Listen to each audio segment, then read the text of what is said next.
एक बार फिर से आप सभी का स्वागत है। आज हम देखेंगे यूजीसी नेट हिंदी के पाठ्यक्रम में लगे हुए इकाई 6 से इकाई 10 तक, यानी कि हिंदी उपन्यास, कहानी, नाटक, निबंध और अन्य गद्य विधाएँ कौन कौन सी हैं और उसका प्रकाशन वर्ष क्या है, काल क्रमानुसार देखेंगे, यानी क्रम से देखेंगे। ठीक है। और इसको मैं टाइपिंग करके नहीं ला पाया क्योंकि मैंने आपसे पहले ही कहा था कि इस एग्ज़ाम तक तो आपको ऐसे ही मिलेगा क्योंकि समय उतना नहीं है, लेकिन एग्ज़ाम के बाद हम लोग अच्छे से टाइपिंग करके लाएंगे। हालांकि इसको हमने स्पष्ट लिख कर लाया है और इतना तो सभी को समझ में आ ही जाना चाहिए। और उसके बाद तो बोलेंगे भी, देखेंगे भी, आप सुनेंगे भी, तो लिखा हुआ तो समझ में आ ही जाएगा। तो आइए देखते हैं। इकाई 6 हिंदी उपन्यास है उसका, जो इसमें पहला उपन्यास है क्या है, देवरानी जेठानी की कहानी 1870। दूसरा है परीक्षा गुरु 1882, गोदान 1936। यहाँ पे हम पहले वीडियो में आपको रचनाकार जितने भी लगे हुए हैं इकाई 6 से लेके इकाई 10 तक सभी रचनाकारों का जन्म वर्ष बताया। यहाँ पे उनका नाम भी नहीं लिखा हूँ और उनका जन्म वर्ष भी नहीं लिखा हूँ, अलग अलग किया हूँ ताकि कन्फ्यूजन ना हो। अलग अलग आप एक बार उनका जन्म वर्ष याद कर लें, और यहाँ पे यदि मैं नाम लिख देता तो आपको कन्फ्यूजन भी होता कि यह इनका जन्म है कि रचना का है। तो इसलिए हमने अलग अलग किया है ताकि कोई भी डाउट ना हो। गोदान 1936 है, शेखर एक जीवनी 1941 है, वाण भट्ट की आत्मकथा उनका प्रकाशन वर्ष 1946 है, मैला आंचल का 1954 है, झूठा सच का 1958 है, राग दरबारी का 1968 है, आपका बंटी का 1971 है। इसके बाद मानस का हंस का 1972 है, धरती धन्ना अपना का प्रकाशन वर्ष भी 1972 है। इन दोनों में कंपटीशन हुआ कि कौन पहले कौन बाद में, तो आप इसी क्रम में लगाइएगा। हालांकि एक साथ देगा नहीं, अगर दे भी देता है तो मानस का हंस को वरीयता मतलब इसको पहले, फिर धरती धन्ना अपना को बाद में।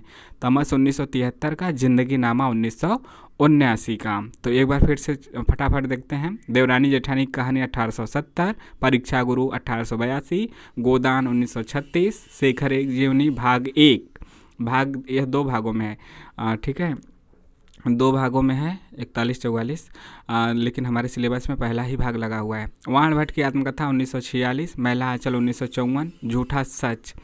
झूठा सच में आपका मतलब कि 2 भाग में है, दोनों भाग एक ही किताब में है और कहीं कहीं अलग भी किताब में मिलता है। वतन और देश का भविष्य, वतन और देश पहले भाग का और देश का भविष्य दोनों एक ही में है। ठीक है, तो यह पूरा आपका पूरा का पूरा सिलेबस में लगा है। 1958, राग दरबारी 1968, आपका बंटी 1971। ठीक है, मानस का हंस 1972, धरती धन्ना अपना 1972, तमस 1973, जिंदगी नामा 1979।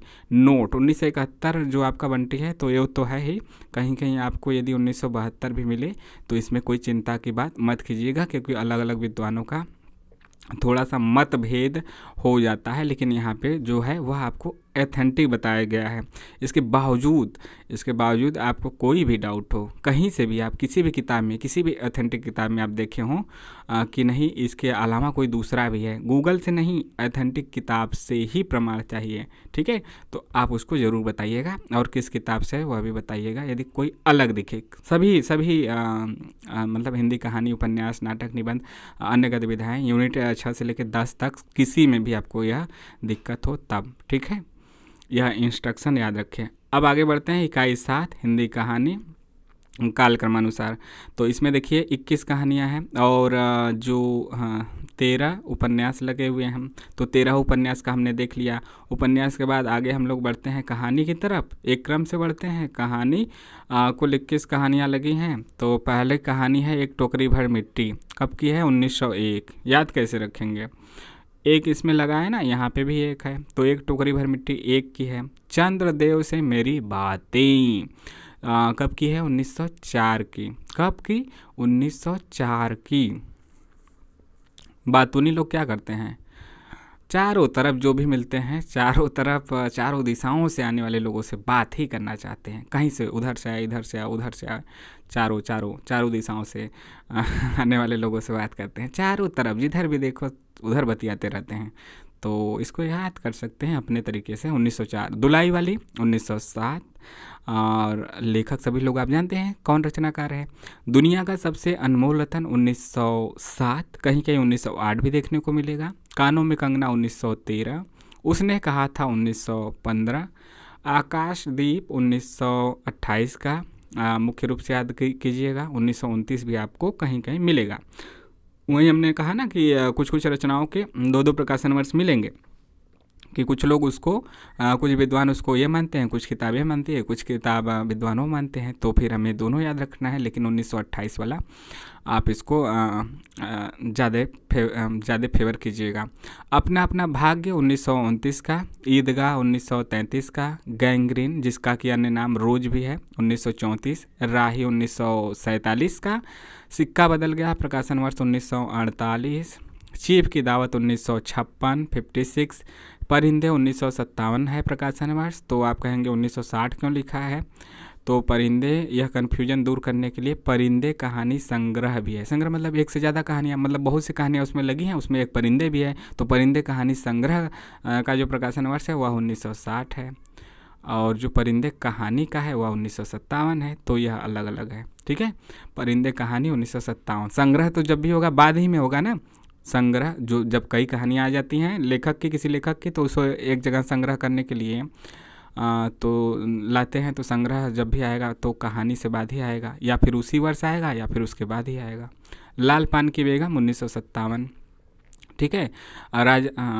परिंदे कहाँ आगे चले गए। परिंदे के बाद देखिए परिंदे 1957, राजा निर्वंशिया 1957, कोशिका घटवार भी 1957, और लाल पान की बेगम भी 1957। सब 1957 है, तो ऐसा नहीं है कि सब एक साथ दे देगा, वो लोग भी जानते हैं, तो एक साथ नहीं देंगे, ठीक है। 58 क्यों लिखा है, कहीं कहीं 58 भी मिलेगा, तो फिर आप इसको यह मत घबराने की बात नहीं है, कहीं कहीं 58 भी मिलता है। तो 57 कौन कौन है, चार यदि याद करना हो तो परिंदे, राजा निर्वंशिया, कोशिका घटवार, लाल पान की बेगम। इसके बाद तीसरी कसम या फिर मारे गए गुलफाम, इसी का नाम है, मतलब कि ऐसे लिखा ही है। गैंग्रीन या रोज वो तो अलग अलग है, लेकिन यहाँ पे एक ही में है, तीसरी कसम उर्फ मारे गए गुलफाम, उर्फ मारे गए गुलफाम, ठीक है। तो यह कब का है, 1958 का है, ठीक। जैसे होता है ना कि रामू उर्फ विनोद, किसी का दो नाम रहता है तब तो यहाँ पे भी यही चीज़ है, तीसरी कसम या मारे गए गुलफाम, लेकिन लेखक ने क्या शीर्षक रखा है, यही तीसरी कसम उर्फ मारे गए गुलफाम। पिता कहानी का जो प्रकाशन वर्ष 1965 है।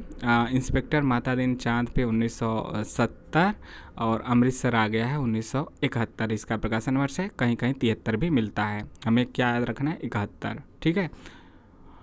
तो इसको एक बार फिर से देखते हैं। एक टोकरी भर मिट्टी 1901, चंद्रदेव से मेरी बातें 1904, दुलाई वाली 1907, दुनिया का सबसे अनमोल रतन 1907, कानों में कंगना 1913, उसने कहा था 1915, आकाशदीप 1928, अपना अपना भाग्य 1929, ईदगाह 1933, गैंग्रीन या रोज 1934, राही 1947, सिक्का बदल गया 1948, चीफ की दावत 1956, परिंदे 57 का है 1957, 1857 नहीं 1957, राजा निर्वंशिया 1957, कोशिका घटवार 1957, लाल पान की बेगम 1957। तो 1957 वाले को एक साथ याद रखिए। तीसरी कसम उर्फ मारे गए गुलफाम 1958, पिता 1965, इंस्पेक्टर माता दिन चांद पे 1970, अमृतसर आ गया है 1971। अब आगे बढ़ते हैं अगली इकाई पे, जिसका नाम है इकाई 8, और हिंदी नाटक इसका शीर्षक है। कालक्रमानुसार देखते हैं। भारत दुर्दशा 1880, अंधेर नगरी 1881, एक साल बाद, स्कंदगुप्त 1928, चंद्रगुप्त 1931, ध्रुव स्वामिनी 1933। तो भारतेंदु हरिश्चंद्र के दोनों में क्या होगा, भारत दुर्दशा पहले, अंधेर नगरी बाद में। अंधेर पे देखिए एक ही मात्रा लगा है ना, और इसमें एक मात्रा लगा है, और यहाँ पे भी एक है, तो 81 याद रखिए। अंधेर एक मात्रा वाला 81 में है, इन दोनों में कन्फ्यूजन नहीं होगा कि 80 में कौन है 81 में कौन है, एक मात्रा 81। स्कंदगुप्त 1928 है, देखिए स्कंदगुप्त, चंद्रगुप्त, ध्रुव स्वामिनी, ऐसे याद रखिए। 28 31 33, 28 31 33, ठीक। 28, 31, 34 स्कंदगुप्त सबसे पहले, चंद्रगुप्त सबसे बाद बीच में इन तीनों में से स्कंदगुप्त, चंद्रगुप्त बीच में, ध्रुव स्वामिनी बाद में। 1933 सिंदूर की होली 1934, आगरा बाजार 1954, ठीक।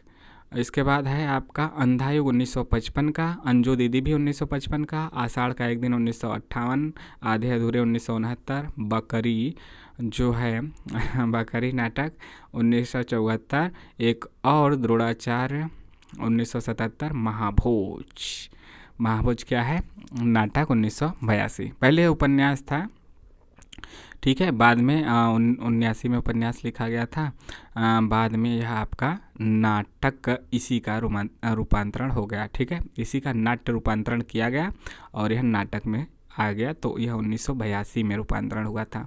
तो 1982 में प्रकाशित इसलिए लिखा है, ठीक है। आपको 79 मिले तो घबराने की बात नहीं, क्योंकि यह पहले उपन्यास के रूप में ही लिखा गया था। तो उपन्यास और नाटक दोनों में मिलता है, लेकिन बाद में जो स्वीकार किया गया वह नाटक, ठीक है, हिंदी साहित्य में। तो एक बार फिर से इसका नाम देखते हैं। भारत दुर्दशा 1880, अंधेर नगरी 1881, स्कंदगुप्त 1928, चंद्रगुप्त 1931 31, ध्रुव स्वामिनी 1933, सिंदूर की होली 1934, आगरा बाजार 1954, अंधा युग 1955, अंजू दीदी 1955, आषाढ़ का एक दिन 1958, आधे अधूरे 1969, बकरी 1974, एक और द्रोणाचार्य 1977, महाभोज 1982। अब 9वें यूनिट पे चलते हैं, जिसका नाम हिंदी निबंध है। देखते हैं यहाँ पे, देखिए, दिल्ली दरबार दर्पण कब का है? 1877 का। भारतवर्षोन्नति कैसे हो सकती है? 1884, ददरी मेला बलिया में, बलिया में भाषण देने के उद्देश्य से लिखा गया था, वहाँ पे बोला गया था। शिव शंभू के चिट्ठे 1905 का, ठीक है। कविता क्या है? 1909। इस पे विवाद बहुत हुआ था, क्योंकि गलत एनटीए ने दे दिया था, 1908 वाले को सही माना था, लेकिन 1909 आपको याद रखना है। एनटीए क्या कर सकता है आप नहीं जानते, बहुत ही अजीबो गरीब हरकत करता है। कहता है कि 7-8 दिन पहले दे देंगे इंटीमेंट सिटी, 3-4 दिन पहले एडमिट कार्ड, कभी कभी दे देता है, कभी कभी बहुत लेट करता है। मजदूरी और प्रेम 1912। शिवमूर्ति का जो है एग्जैक्ट कहीं पे भी किसी भी बुक में आपको ऑथेंटिक बुक में इसका प्रकाशन वर्ष नहीं मिलता है, इसलिए यहाँ पे नहीं दिया गया है, और आपको मिलेगा कि 19वीं सदी के लास्ट में लिखा गया, 19वीं सदी के लास्ट में लिखा गया, तो फिर इसीलिए यहाँ पे आपका छूटा है, ठीक। अब नहीं दिया है तो ये पूछेगा भी नहीं, कहीं पे इसका प्रकाशन वर्ष एग्जैक्ट नहीं दिया है तो यह आएगा भी नहीं इस प्रकार से कि प्रकाशन वर्ष के अनुसार लगाइए, किसी और रूप में आएगा। नाखून क्यों बढ़ते हैं? 1951 का है। उत्तर फाल्गुनी के आसपास 1973 का। मेरे राम का मुकुट भीग रहा है 1974 का। संस्कृति और सौंदर्य 1982। उठ जाग मुसाफिर 2012 का है। 2012, हाँ, लेटेस्ट। दिल्ली दरबार दर्पण फिर से देखते हैं, 1877। भारतवर्षोन्नति कैसे हो सकती है? भारतवर्षोन्नति कैसे हो सकती है? 1884। शिव शंभू के चिट्ठे 1905। कविता क्या है? 1909। मजदूरी और प्रेम 1912। नाखून क्यों बढ़ते हैं? 1951, 51। उत्तर फाल्गुनी के आसपास 1973, 73। मेरे राम का मुकुट भीग रहा है 1974, 74 यानी 1974। संस्कृति और सौंदर्य 1982, 1982। उठ जाग मुसाफिर 2012, 2012। अब हम लोग बढ़ चुके हैं आखिरी इकाई पे। हमारा जो लास्ट इकाई है उसका नाम है अन्य गद्य विधाएँ, आत्मकथा, जीवनी एवं अन्य गद्य विधाएँ।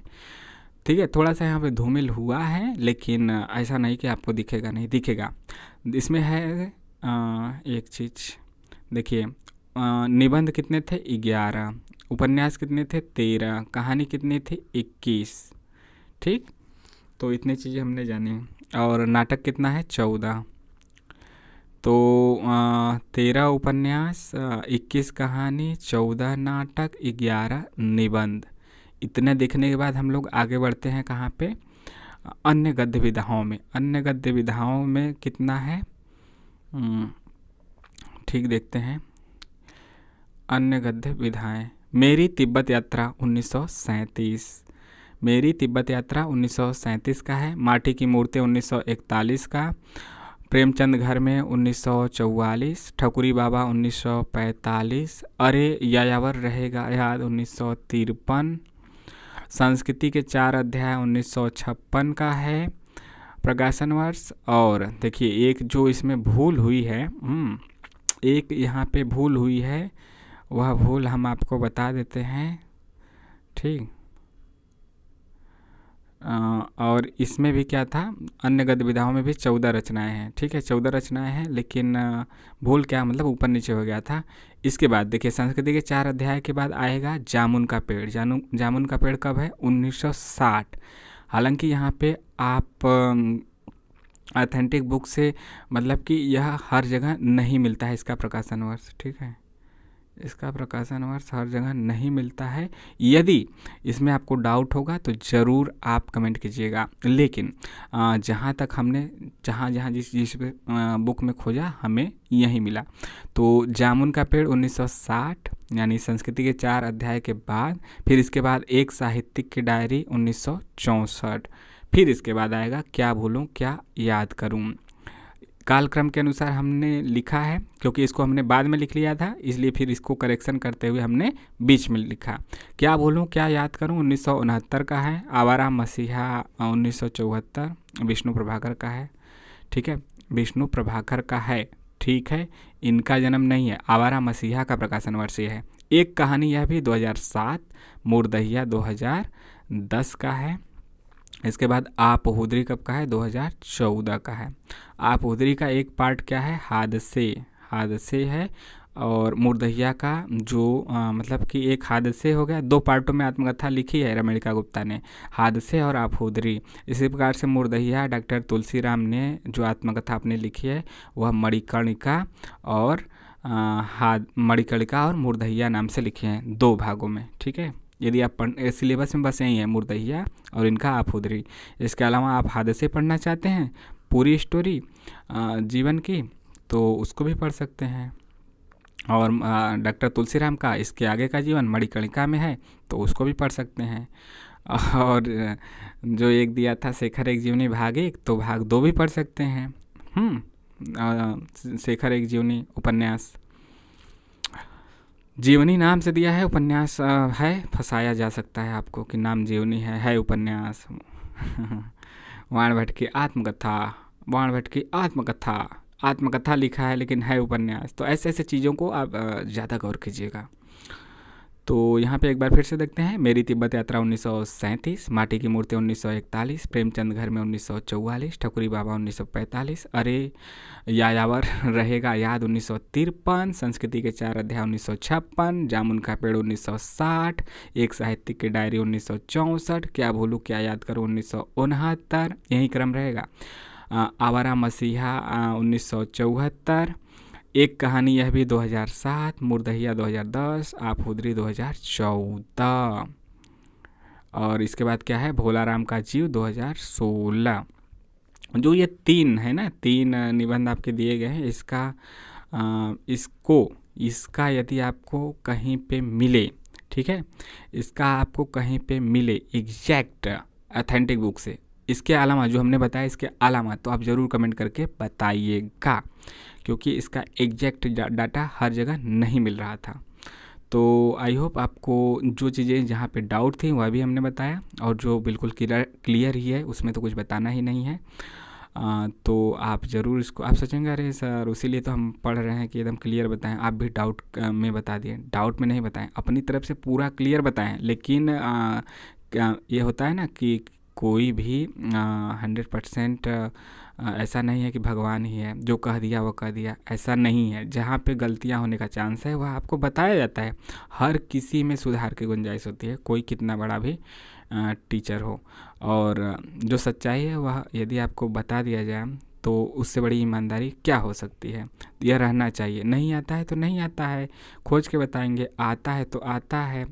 जो यह ईमानदारी है ना वह आपको आगे बढ़ाती है। हमें किसी को गलत बताने से बचना चाहिए, अपने भवकाल में या कि अपने अपने मतलब आत्मसम्मान में कमी ना हो कि हम बता दिए तो सही है, हम गलत नहीं बताएंगे, ऐसी बात नहीं है। आप अपनी गलती को ज़रूर स्वीकार कीजिए।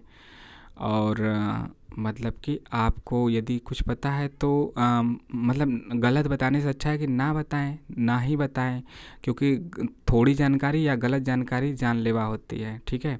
इसीलिए इन चीज़ों का हमें ध्यान रखना पड़ता है। इसीलिए हमने कहा कि इसके अलावा भी आपको यदि कहीं पे भी डाउट दिखे कि दूसरा सन आपको मिले किसी भी ऑथेंटिक बुक से, तो ज़रूर कमेंट करके बताइएगा। तो यह आज का जो रचनाओं का क्रम है यह पूरा हुआ कालक्रमानुसार। और आपको जो नहीं मिला वह सी मूर्ति का नहीं मिला, ठीक है। आप इसको देखिएगा, यदि किसी बुक से मिले तो बताइएगा ज़रूर, ठीक है। और इसके बाद क्योंकि यह दिया है 19वीं सदी का उत्तरार्ध समाप्ति पे ही, लगभग उसी समय लिखा गया था, एग्जैक्ट डेट नहीं मिला है। तो यह सब जानकारी रही। चैनल को सब्सक्राइब जरूर कीजिए, लाइक शेयर भी करते रहिए। आप सभी को ढेर सारी शुभकामनाएँ और बधाइयाँ आपके एग्ज़ाम के लिए। आप सभी सफल हों। और टेलीग्राम से भी आप जुड़ें। टेलीग्राम का लिंक डिस्क्रिप्शन और कमेंट बॉक्स में है, ताकि वहाँ पे आपको महत्वपूर्ण PDF भी प्राप्त हो सकता है। वहाँ पे भी आप अपने सवाल कर सकते हैं। कमेंट करके ज़रूर बताइएगा कि आपको यह कैसा लगा। Thank you so much.